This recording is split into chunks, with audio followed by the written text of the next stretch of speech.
আসসালামু আলাইকুম সবাইকে। আশা করি সবাই ভালো আছেন।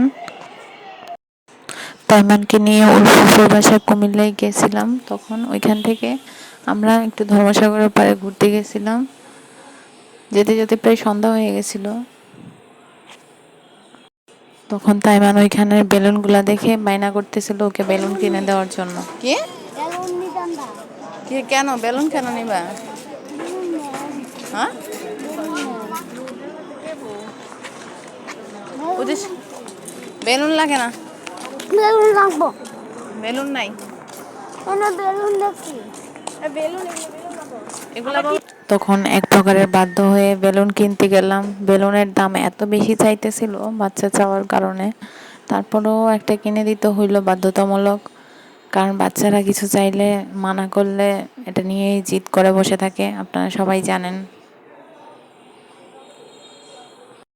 বেলুন নিয়ে হাঁটতে হাঁটতে যখন সামনের দিকে গেল, তখন সামনের দিকে আবার ওইখানের মধ্যে হাওয়াই মিঠাইওয়ালা ছিল।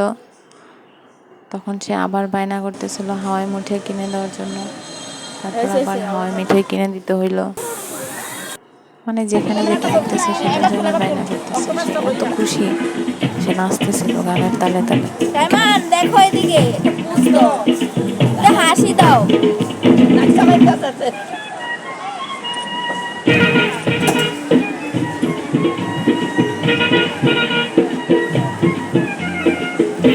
নাচো তেমান তেমান নাচ।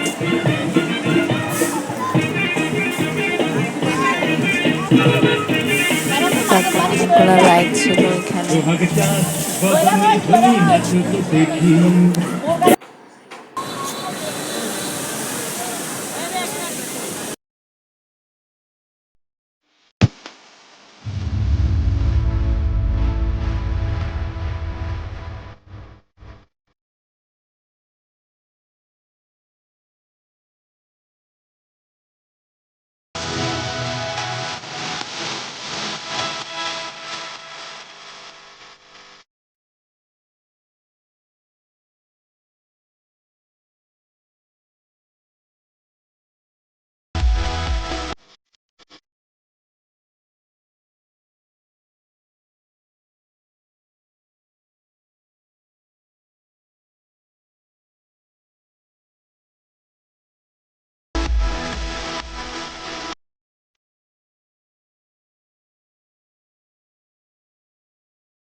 সে একটা রাইডে চড়ার পরে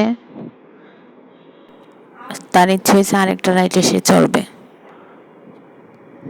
তারপর আবার কি করার, আরেকটা রাইডে চড়াইলাম। হ্যাঁ, তুমি না একটাতে উঠছো? হ্যাঁ,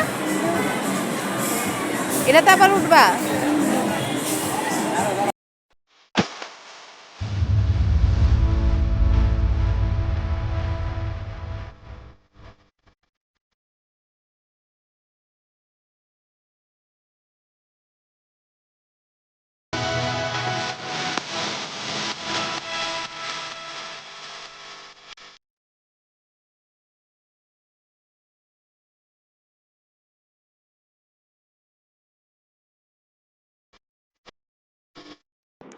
তাইমানের জন্য দিনটা খুব মজার ছিল। তাইমান খুব আনন্দ করছিল ওই দিন সারাক্ষণ। তবে বিরক্তিকর হচ্ছে যেটা দেখতেছিল সে সেটাই নেবে, যা দেখতেছিল তার সেটাই লাগবে। তারপরে বাধ্যতা হয়ে কিনে দিতে হয়। আর সবাই ওরা বেশি আদর করে, আমি না কিনে দিলে দেখা যাচ্ছে আপু কিনে দিচ্ছে। এরপর এভাবেই মোটামুটি অনেকটা টাইম ওইখানে স্পেন্ড করে আসলাম। খুব খুশি ছিল।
এভাবেই খুব আনন্দ করে ওই দিনের আমাদের ঘুরতে যাওয়ার সময়টা ছিল।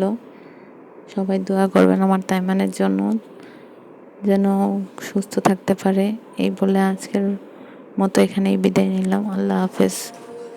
সবাই পাশে থাকবেন, সাবস্ক্রাইব করবেন এবং লাইক করবেন।